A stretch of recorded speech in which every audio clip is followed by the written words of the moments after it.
My name is Greta Harris, and at 72 years old I've seen it all. You might think I'm just a relic of the past, someone who should be tucked away in a quiet corner of the world, knitting blankets for babies I'll never get to see or sitting idly, waiting for the end. But let me tell you something, life is far from over. Every morning I wake up, and the world outside my window is like an untouched field, ready to be sown with whatever I decide to plant in it. No matter the years I've lived, I've never stopped growing. I've never stopped believing that I still have something to offer. I remember the days when the house was full of laughter, the scent of my pies filling every corner of the kitchen. Oh, how my grandchildren used to love helping me. Denny would run around in his little apron, eyes wide, eager to decorate those pies. And Sophia, she'd be there, giggling as she flitted around, a constant source of joy. They adored me back then. They had no idea what the world would look like once they got older, and I suppose I never expected that the world would leave me behind. Things change. People change. And the biggest shock of all, it changed too. My husband, Peter. He left me long ago, passing away with a smile that I'll never forget. But that wasn't the hardest thing. No, the hardest thing was watching my children, Denny and Sophia, drift further and further away from me. It was gradual at first. I didn't notice it. How could I? They were growing up, finding their own lives, their own friends. But one day, I found myself standing alone in a house that used to echo with their voices. I'll tell you this, it hurts. The silence, the way they stop calling, the way they stop needing you, it takes your breath away. My daughter, Julia, she barely looked up when I came home with groceries one evening. "Just leave it there," she muttered, eyes glued to her screen. She didn't even acknowledge the effort I'd made. And my son, James. He simply shrugged. "Work's been hectic, Mom. I'm doing what I can." That was it. "No, how are you?" "No, thanks for the pie." I realized right then, no matter how much I still wanted to be a part of their world, they no longer saw me. I was just there. Few months ago I made a decision. I sold the house. The one where we all laughed, where we made memories. It was time. Time to let go of the things that tied me to a past that no longer served me. I didn't want to be that woman anymore. The one who waits by the phone, praying for a call that might never come. No, I wasn't going to sit and hope for attention. I was going to take what I had left and live it on my terms. And that's when I moved into the apartment. My new place. Just me. My little corner of the world, where no one can tell me how to live or when to stop. It's funny, really. They think they can walk away from me. They think I'll be stuck in the shadows, waiting for them to remember. But they don't know me anymore. They think I'm fragile, that I'll bend under the weight of their neglect. They'll see. I don't know when they'll figure it out, but they will. This new chapter of my life is just beginning. The first steps are always the hardest, but I know they'll be the most rewarding. When I moved into this apartment, I didn't just change addresses. I changed everything. My heart, my mind, my spirit. I woke up this morning with the sun warming my face and a sense of purpose in my chest. I took my first deep breath in what felt like years and told myself, this is my time, and I'm going to make it count. The next morning, as I always did, I woke up early, before the sun had begun its climb into the sky, and the migrating birds were still calling their morning greetings. Of course, my old bones ached as they always did, but I didn't allow that to weigh down my thoughts. Today I was going to make another decision. For too long I had been in the background, content to give to my children, then to their families. But now I realized that I could no longer continue giving without any return. To give so much without receiving anything in return. What a form of consumption. I had become a vessel for everyone else's needs, and while I gave, my own needs were forgotten, neglected. I had simply become a tool, something they used only when convenient. But today everything was different. Today, as I stepped into my new apartment, I felt a deep, refreshing breath fill my chest. This space, though small, was mine. There was a calmness here, an energy that was just for me. I had always dreamed of something like this. A peaceful, solitary space where I could simply exist without the weight of others' demands on me. This apartment was my freedom, and it was a sign that I was no longer just a caretaker for everyone else's comfort. I was finally allowed to live for myself. I spent a lot of time thinking about all the years I had spent pouring my love and energy into my children, building their lives, smoothing their paths. I had made their homes comfortable. I had organized their lives. And what had I received in return? A growing sense of isolation, of being invisible. My children, as they grew older, had forgotten just how much I had given to them. But the truth was clear. It wasn't just that they had moved on. No, they had moved away from me, and the distance between us felt like an ever-widening gap. And all this time I had justified it, convinced myself that I was just an old woman in their busy world. But now, in the silence of my apartment, I realized that I had allowed myself to be erased. I no longer had to be that woman, the one who is always waiting, always available, always giving. If they didn't want me in their lives anymore, if they wanted to forget about me, then I would let them. They had decided that my years of sacrifice were lost investments. They thought that my contributions were without value, but I knew better. I wasn't just a footnote in their stories. I was the foundation of everything they had. I wasn't going to let them erase me, not anymore. I wasn't going to wait for them to call, for them to remember me. Instead, I would call the shots. It was time for me to stand up for myself. And so, in that quiet apartment, in the midst of the changing world around me, I decided to do something I had never done before. I opened my laptop.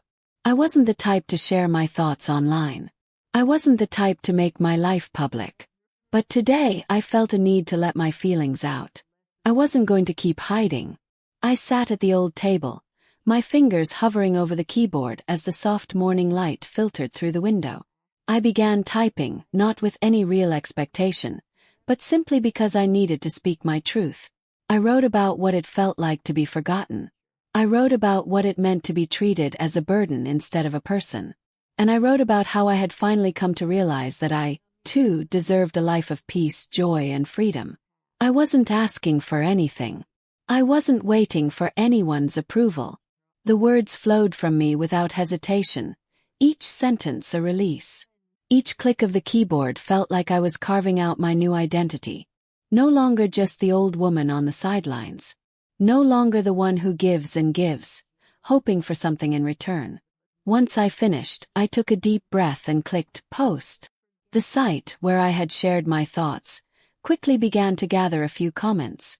At first, it was simple words of encouragement, the kind of words strangers offer when they see someone reaching out for support. But then, I noticed something that caught me off guard. Even in this vast sea of people who didn't know me, there was more empathy than I had ever received from my own children. They were listening. They understood. It was strange, but I felt lighter. Like I wasn't alone anymore. I wasn't just waiting for a call that never came. Instead, I had found a place where my voice could be heard. There were people out there who understood what it felt like to be cast aside, to be ignored, to feel forgotten by the very people you gave everything for. I kept checking my phone throughout the day, even though I knew there would be no message from James or Julia. This was my challenge to them. I wasn't just a character in their lives they could fold up and put away when it was convenient. I had a life too.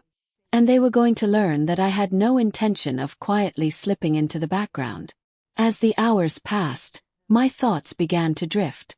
I stood on the balcony, looking out over the city, feeling the cool breeze on my skin. Everything seemed new, different, unfamiliar.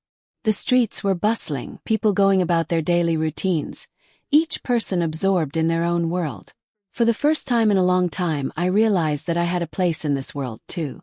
I wasn't just a forgotten figure, lingering in the background of my family's life.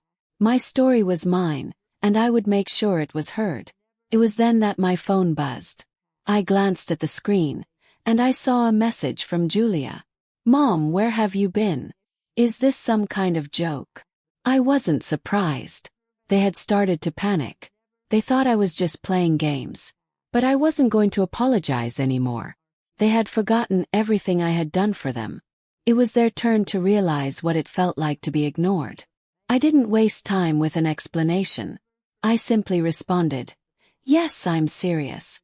And you need to understand that I have the right to live my own life now." Then I set the phone down and walked out of the apartment. I didn't need to hide anymore. This was my time. I stepped out into the world, feeling the streets beneath my feet, listening to the sounds of life all around me. It felt unfamiliar, but in the best possible way. For the first time in a long time, I was living for myself. My story was just beginning. And it was going to be a good one. The next day, I decided to go to the store. It seemed like such a simple task, something so ordinary, but for me it was a milestone. Each step I took felt more significant than the last. As I stood in line, glancing at the products on the shelves, I realized something that made my heart beat a little faster. In this small world, surrounded by strangers and mundane items, I was finally myself again. Not a woman who was only needed for her utility. Not an old lady who was considered a burden. Just a woman walking her own path, taking each step with purpose. It was a revelation. A simple trip to the store was no longer about fulfilling the roles others had assigned to me. It was about me, living in the present, not defined by the past. For the first time in so long, I felt a sense of autonomy. I wasn't just someone to be cared for or looked after. I was someone who mattered on my own terms. And that feeling, that sense of reclaiming myself, was more satisfying than any holiday gathering or family celebration I had endured in years. I came home later, feeling lighter, only to find a series of messages from Julia on my phone. The first one was a simple, "Where are you?" followed by another, "Mom, you can't be serious." Her words rang in my ears, and I felt a mix of sadness and understanding. She was still trying to pull me back into their world, the one where I was nothing more than a background character, always available but never truly seen. For them, I had always been just a fixture in their lives. Someone to check in on when it was convenient, someone to help when they needed it. But now I was no longer part of their world. I was in mine. And that was what mattered. I didn't rush to respond to their messages. Instead, I spent the day on my own, walking through the park, meeting friends I hadn't seen in years. The freedom I felt was overwhelming. It was a liberation I had never known. The pressure to please, to give without receiving, was gone. I had time. Time to read the books I had always meant to read, to revisit old photos, to listen to music that reminded me of my youth, the joy of being alive, and not simply existing for someone else's sake. But deep down, I knew it couldn't last forever. I knew that sooner or later, I would have to face my children again. They had grown used to my presence, my constant availability. They weren't accustomed to me not answering their calls or fulfilling their requests. They couldn't understand that I had begun to live for myself. A few days passed, and then, as expected, Julia's message arrived. "Mom, we've talked. You need to come back home. You can't just leave us like this. We need you." The words echoed in my mind. The old guilt started to creep in, like a whisper in the back of my head. How could they say they needed me when they had never truly seen me? I thought about all the years I had poured myself into their lives, raising them, supporting them, organizing everything they needed, and how they had taken it all for granted. Now, when I was finally standing on my own, when I was finally living for myself, they wanted me back in their lives like nothing had changed. I inhaled deeply and, for a moment, just sat with the weight of it all. Then, with a steady hand, I grabbed my phone and typed out my response. "I've already made my choice." I didn't expect anything more than the usual pushback. I didn't expect them to suddenly understand. They had always seen me as someone they could count on, someone who would never leave. But they had forgotten that I had needs too. They had forgotten that I had a life beyond theirs. Later that same day, the phone rang. It was James. I recognized his voice, though it sounded different this time, less certain, tinged with anxiety. He spoke about how difficult things were without me, how much they missed my cooking, how they couldn't manage without me around to help with the housework. I listened to him, knowing that, for him, this was all about convenience. He didn't understand. He didn't see the years of selflessness I had given, nor did he see the quiet frustration building up inside me. He still thought this was just a tantrum, a brief moment of rebellion on my part. But I wasn't rebelling. I was asserting myself for the first time in years. "I can't just go back, James," I finally said, my voice steady but firm. "I've given enough. I've done enough. I need to live for myself now. There was a pause on the other end, but I could already sense that he didn't fully grasp the gravity of what I was saying. To him, I was simply the rock he could always rely on, someone who would never let him down. But the truth was, I had been letting myself down for too long. And now it was my turn to stand up for who I was, not who they needed me to be. Days went by in silence. I spent my time in peace, adjusting to this new chapter. At first, I wasn't sure if I was going to survive the loneliness, but as the days passed, I realized it wasn't loneliness. It was freedom. And freedom, though unfamiliar at first, was something I was learning to cherish. Then, one morning, as I sat on my balcony sipping my tea, I heard a knock on the door. I wasn't surprised, but I didn't expect it either. I opened the door, and there she was, Julia. She stood there, a colorful bag in her hands, clearly nervous, unsure of how to begin. "Mama," she said, her voice tentative. I didn't know what to do. I just had to come. She wasn't angry, she wasn't demanding. It was something different. A softness in her tone, a vulnerability I hadn't heard from her in years. She had come not because she thought I'd made a mistake, but because, finally, she was beginning to understand. She paused, looking around my apartment, taking in the quiet, the space that was entirely mine. I watched her, seeing her take in the changes not just in my environment but in me. There was no accusation in her eyes. Just a quiet acknowledgement that I wasn't the same person she had known. "Mama," she finally said, "I don't know what happened, but I've seen how much you've changed. And maybe that's the right path. I don't know why it took me so long to see it, but I think I understand now." Smiled. It wasn't much, but it was everything. It was my victory. The victory of choosing myself, of no longer being the person who existed only to serve others. It wasn't the end of the journey. It was just the beginning. But I had taken that first step, and it felt more liberating than anything I had done in my entire life. The next morning, I woke up with the strange, overwhelming feeling that the world now belonged to me. It was an odd sensation, almost like standing on the edge of a vast, open landscape, with no boundaries, no expectations, no one to answer to. How peculiar it felt to have my own space, where there was no constant noise, no obligation to explain myself or justify my actions. I didn't have to account for anything or anyone. I had time for myself, and it was more than just physical freedom. It was an emotional liberation from all the limitations I had imposed on myself over the years in an attempt to satisfy everyone around me. I made breakfast slowly, without rushing, something I hadn't done in years. There was no need to hurry. Just a cup of tea, oatmeal with honey, and I sat by the window, watching the slow movement of people, the cars drifting by. None of them part of my life, none of them holding any power over me. Quiet, peaceful. And for the first time in a long time I could almost believe that these were the best days of my life. That in the stillness, in the simplicity, I had found something precious. But of course not everything is as simple as it seems. My phone buzzed, pulling me from the tranquility. Another message from Julia. At first, the messages had been frantic, filled with accusations and urgency. But now they had changed. They were different, tentative, even a little sad. Her mom was still there, but the tone had shifted. She wasn't demanding answers anymore. Now she was reaching out to talk. To seek advice, maybe. I knew this day would come. It was only a matter of time before they realized that I wasn't just angry or upset. I hadn't run away from the problems. No, I had simply started valuing myself. I had started realizing that I, too, had the right to my own space, my own happiness. I wasn't a tool to be used at their convenience. I wasn't just the one who cleaned up the messes, who fixed everything for them, and who quietly faded into the background.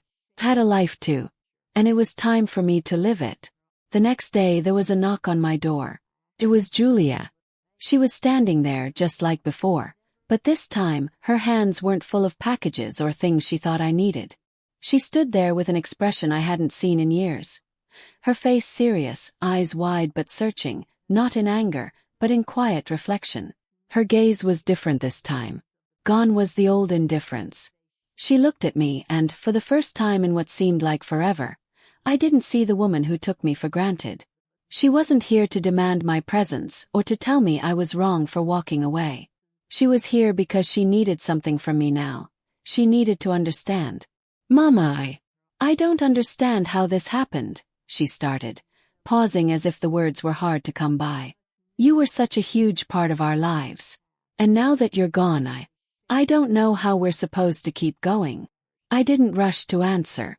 I let the silence hang in the air between us for a moment, letting her words sink in. It was important, this moment. I could feel the shift in the atmosphere. She was finally beginning to see things from my perspective. I had spent my whole life making them comfortable, fulfilling their needs, and somewhere along the way I had forgotten to fulfill my own. But now, standing in front of me, she was starting to realize that I wasn't just the caretaker, the one who fixed things. I was a person too. A person with a right to live her own life. And that realization was slowly dawning on her. Julia, I said slowly, locking my eyes on hers. I didn't leave because I don't love you. I left because I realized that my life isn't just about what I do for you. I have a right to my own life, my own dreams, and my own happiness. She stood there speechless.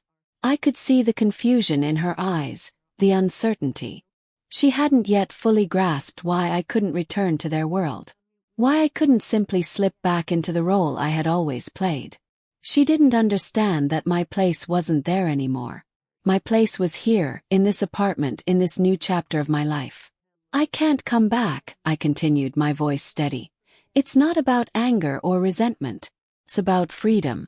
It's about understanding that the most important thing now is me. She didn't say anything right away.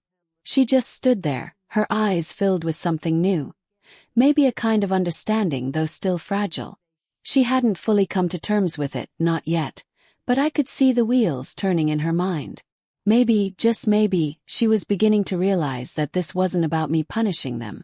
This was about me taking back my life. After she left, I stood by the window and watched the street outside. The city seemed so much bigger now. I realized, with a strange sort of peace, that they were part of my life, but that life wasn't about waiting for them to notice me anymore. I wasn't just going to be a shadow in their world anymore. I had found my own space, my own place. And that place was more important than anything they had ever given me. I took a deep breath. I was breathing again. Truly, fully breathing for the first time in years. And I realized, as I stood there in the quiet of my new life, that this was what true freedom felt like. It wasn't just being able to walk on my own. It wasn't just being alone in my apartment. It was finally understanding my own worth. Finally allowing myself to be seen by myself. This was only the beginning. And for the first time in a long time, I was excited for what came next. Since the day Julia left my apartment, I began to feel that everything was picking up a new pace. I couldn't say I felt a specific relief or joy. It wasn't like a weight had been lifted. I was simply moving forward, no longer looking back. And though I didn't expect an immediate forgiveness, I knew that my decision was the right one.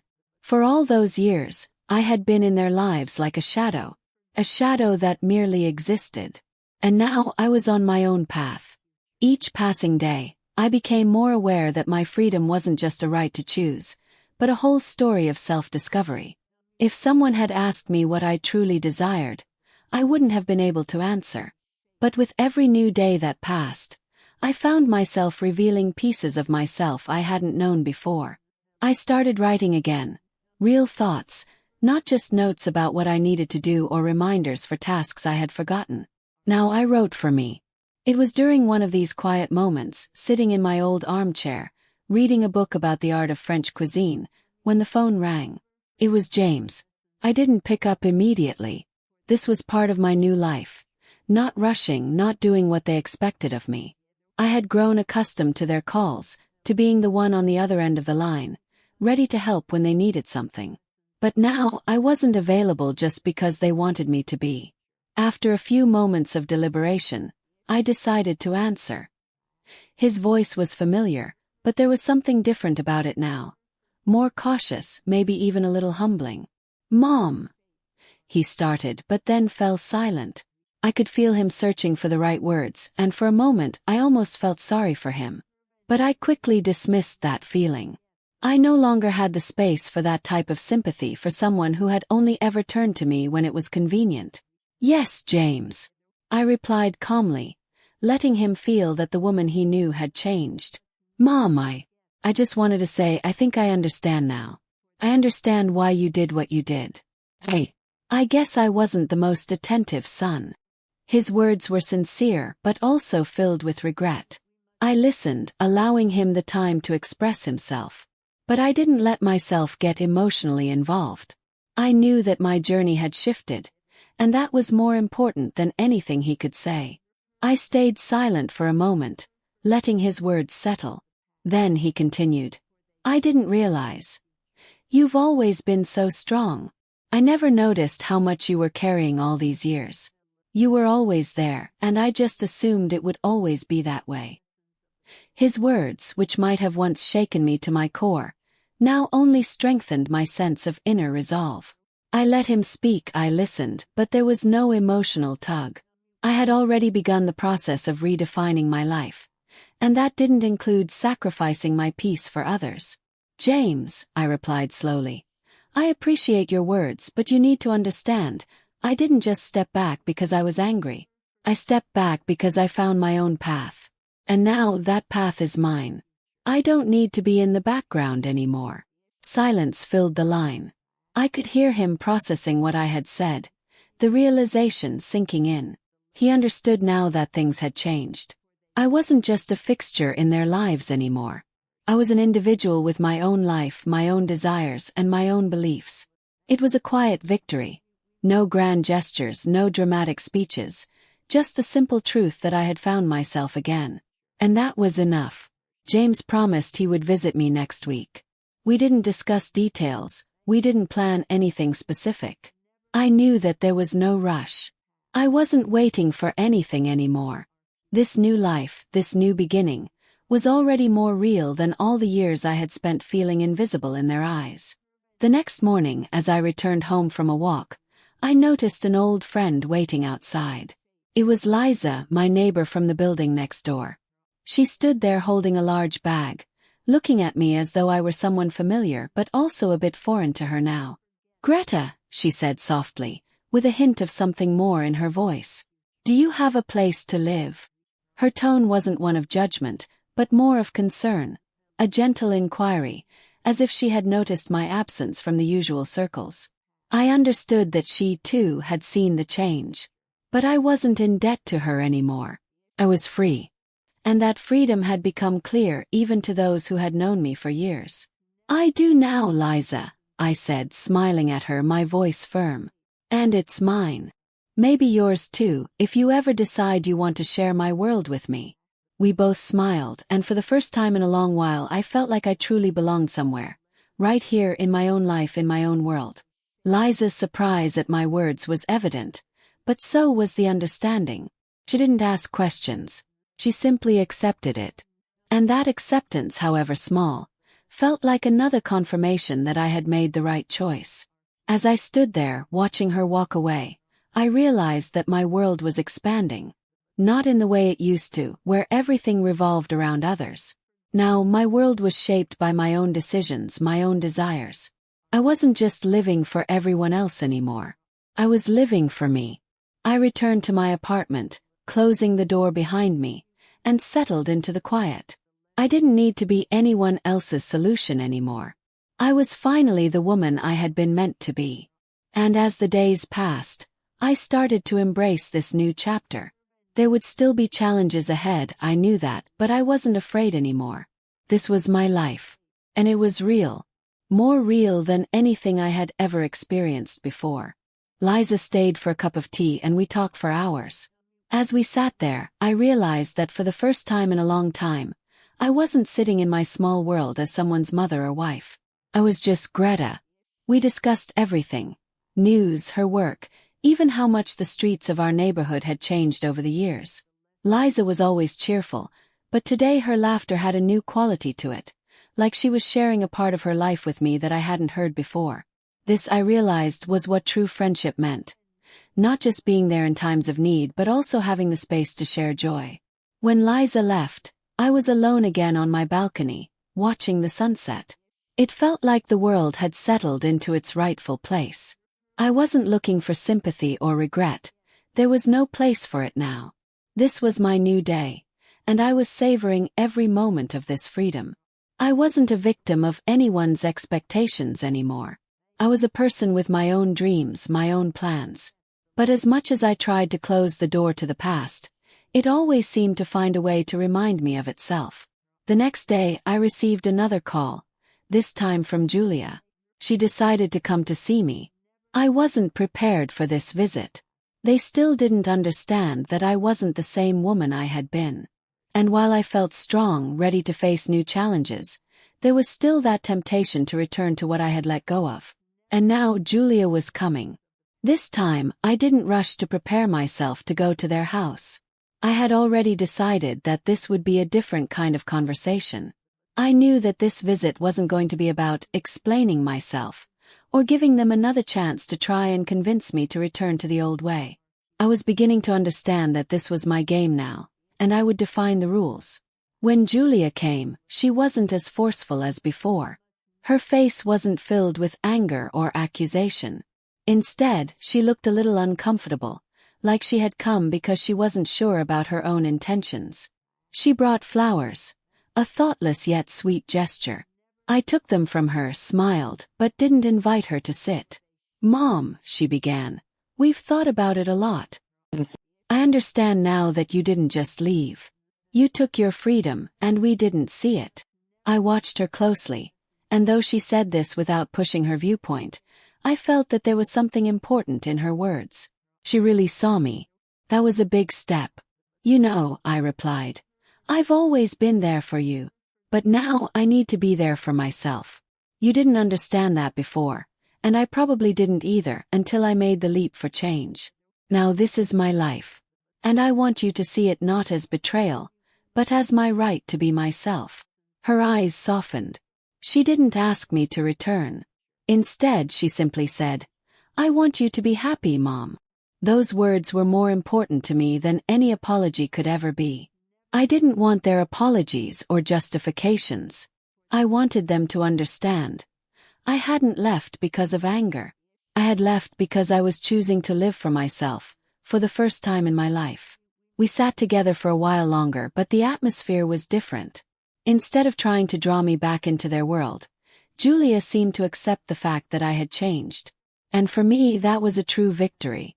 After she left, I felt lighter, like I had just had a long conversation that cleared up all the misunderstandings. Now I knew. Not everything had to remain the way it was. And I had regained control of who I was and what I wanted from this life. With each new day, I found new heights. My freedom wasn't just the absence of obligations. It was a choice. And now I was ready for new opportunities, new challenges. They hadn't understood me before. But now I understood myself. Free. And this was just the beginning. Several weeks had passed since I had made the decision to step away from the life I had known for so long. Every morning, I woke up with the feeling that the day belonged to me. I no longer had a purpose of serving anyone, or constantly feeling like I was in the shadows. My apartment had become my personal space, a place where I could finally be the woman I had always wanted to be, a woman living her life on her own terms. One evening, as I sat on the balcony sipping a cup of warm tea, I suddenly realized that this path had led me to something bigger than I had ever imagined. I hadn't just freed myself from my children. I had freed myself from the old version of me, the woman who never allowed herself to be important. I had taken myself by the hand and led myself into a new reality. Outside, everything was still. The moon hung above, and all the city sounds that once felt so intrusive now seemed like part of the harmony of the world. My heart was beating evenly, calmly. I felt a peace I hadn't known in years. But life, as it always does, didn't stand still. One evening, when I returned home after a long walk, I found a letter at my door. It was an envelope from a lawyer. My heart skipped a beat, and I hesitated for a moment before I tore open the letter. As I read the words, I couldn't help but feel a mix of emotions. "Mama, we've found a solution. If you're ready, we'd like to talk about what happened. I realize that your decisions have not just changed us but have changed us together." Julia and I have decided that you won't be part of our lives as just the help or in the background anymore. We want you to be part of our lives, but in a new way. No conditions. I set the letter down and thought about it. It was more than just an apology. It was an attempt to change what had happened, an effort to recognize my dignity. They could change their approach, and that was important, but I had already become someone else. I didn't seek forgiveness. I didn't want to return. I simply wanted to be understood and accepted for who I had become. But perhaps now that was no longer as important. I decided I would meet with them, but on my terms. A few days later I prepared dinner. For all those years I had cooked for them as a mother was supposed to. But tonight I cooked for myself. The dishes were simple but delicious, and each one was something I truly loved. I had to prepare myself for this meeting. I knew it wouldn't just be a conversation. It was going to be a moment for me. A moment where I wouldn't be a silent presence anymore. I would be a clear, independent woman who understood that her life had more meaning than just being in the background or fulfilling others' needs. They arrived on time. Julia and James looked different. There was something new in their eyes. Understanding, perhaps even shame, but it didn't matter. They didn't sit at the table as hosts. They sat as equals, who now had the opportunity to understand how important it was to appreciate those who had always been there. Talk. Instead of trying to pull me back into my old role, they apologized. Julia admitted that she had been terrified of losing me, and she hadn't realized how much I had done for them until it was almost too late. But, on my terms, I responded. You don't have to lose me. You will always be part of my life, but I'm not that woman you can use anymore. I won't be the backdrop in your world. If you want to be part of my life, we will be equals.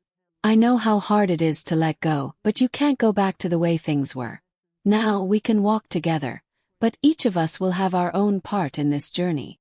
James and Julia sat in silence, but their eyes spoke more than words. They understood. They no longer wanted me to be just a supporting figure in their lives. They accepted me as I was now, with all my changes and my determination. This was a step forward, but for me it wasn't just a moment of forgiveness.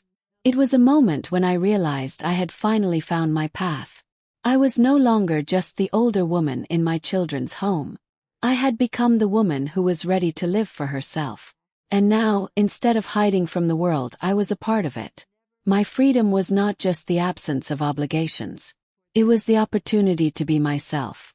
And I was ready to accept whatever this new path brought.